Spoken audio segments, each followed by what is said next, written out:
Et on se retrouve donc pour cette revue de presse de l'économie.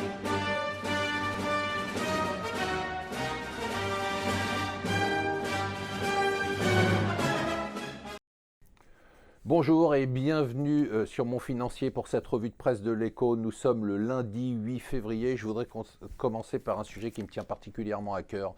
Il y a 10 ans, il y avait l'OPA de Mittal sur Arcelor. À l'époque, je m'y étais opposé, considérant qu'on était en train de nous voler un fleuron européen. 10 ans après, c'est tout simplement un massacre.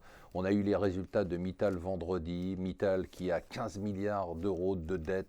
Mittal qui perd 7 milliards d'euros. Mittal dont les actions ont perdu depuis l'OPA 3/4 de leur valeur. Cette OPA a été un hold-up, je l'ai dénoncé à l'époque, et je trouve que ça toujours que ça a été un total scandale soutenu par une partie du milieu d'affaires français. Économie numérique, nous disent les Échos, le fisc s'y intéresse. C'est vrai qu'il serait quand même temps que ces entreprises qui sont dites cool, de l'économie collaborative, de l'économie de partage, rentrent quand même un peu dans le rang en matière d'impôts, et c'est ce qui va être le cas.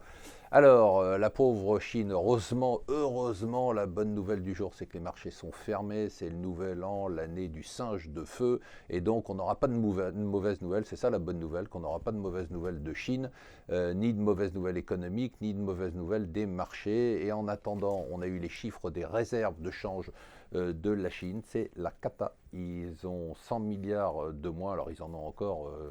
encore de quoi défendre le yuan. Alors le problème, vous le connaissez, c'est que le yuan est surévalué, mais d'un autre côté, s'il le laisse baisser, c'est la panique sur les marchés chinois et les marchés internationaux. Donc voilà, ils ne sont pas prêts de sortir de cette spirale.